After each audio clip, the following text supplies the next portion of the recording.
I think Mwalimu has really advised us quite well. I'm only a bit perturbed by there is an aspect that he said that you must always not be dissuaded by logic. Yeah?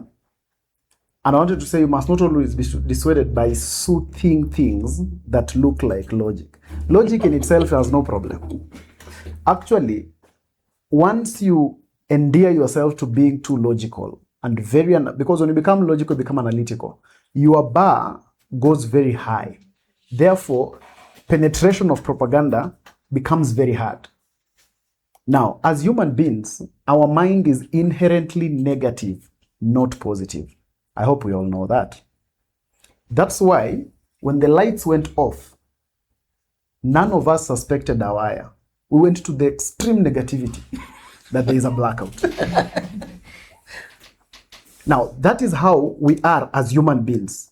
So, the people who create propaganda to ensure that you are annoyed enough, they use that side of your brain. So when you see things that always constantly want to make you agitated and annoyed, become very careful of what you are consuming.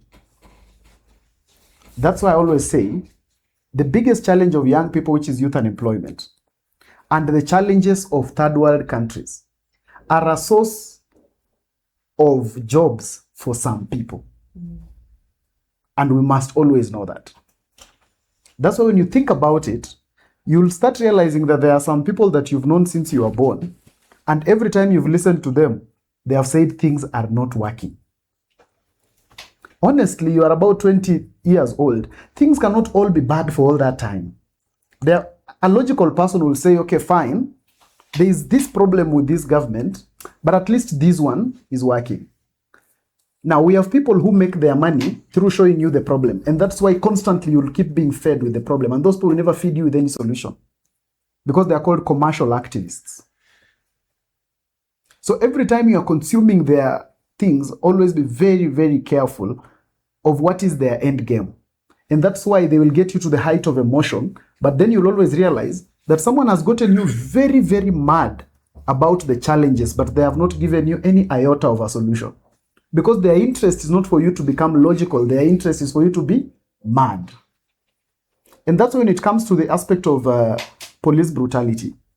Because of the issue of the brain that I've told you that we are inherently negative, we do not at any point remember the following facts.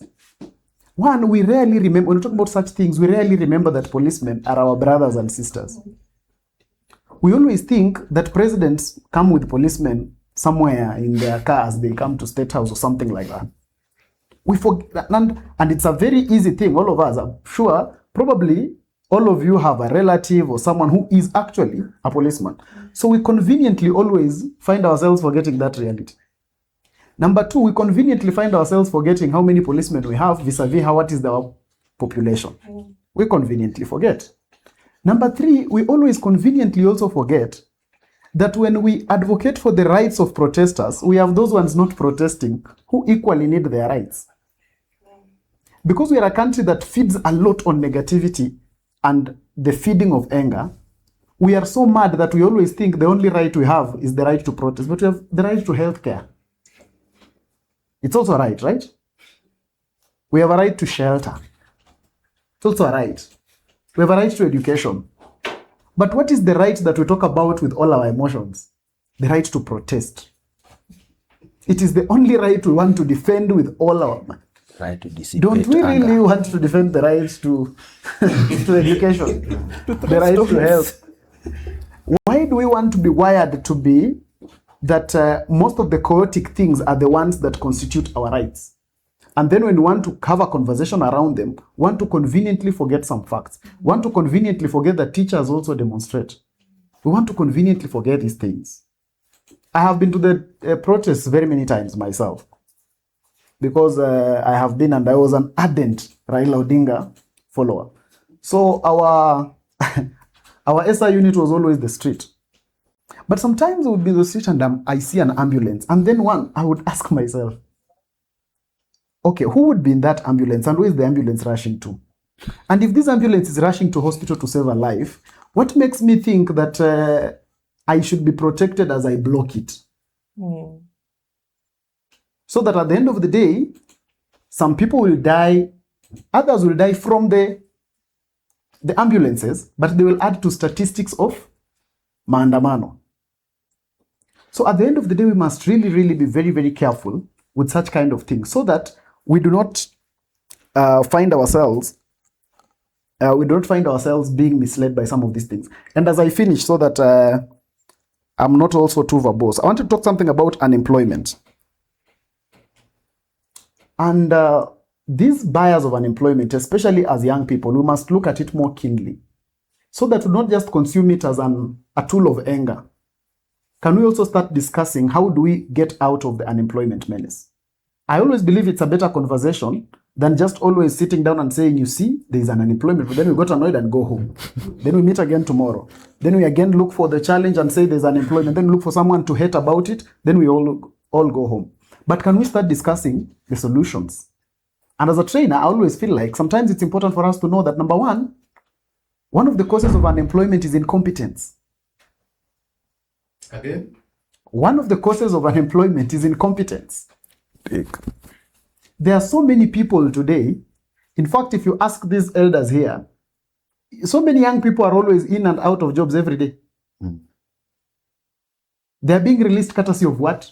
Incompetence. We must face it as a reality. Number two, as young people, we must always ask ourselves, what is that one value addition that I want to add to the organization I want to add to? If you realize there's nothing that can change in a place you want to work, know that your skill is not good enough. Because every time the skill is good enough, it will always be needed. So it's good for us to think about that element. What is my skill? What is this thing that is going to make me, what is this that when I come to this organization, I'll add? And number three, we must do what I call an elevator pitch. When you sit alone as a young person who is unemployed, have you ever known the job you want to do and where you want to do it and how you will do it? And have you ever asked yourself, supposing you met the president today, what will you tell him about your unemployment status? Do you really have the answer? If you had 5 minutes to talk to him or talk to whoever, if you admire the CEO of Safaricom and you met him, in 5 minutes, can you really make him hire you? So that before we blame everyone else, let us first of all be ready. I want to keep challenging yourself that when you wake up, can you answer yourself, why am I unemployed? What is my skill? What do I have to offer? What is this that I can tell people that I can actually offer? Even talk to your friends. Talk to your friend and try to pitch to them what you really think you are. Because I can assure you, I get so many messages myself every day of young people who tell me, Maze, I'm unemployed, natafuta kazi. When I ask them which job, all of you know the answer they give me, right? Yoyote tu. Thank you. Thank you so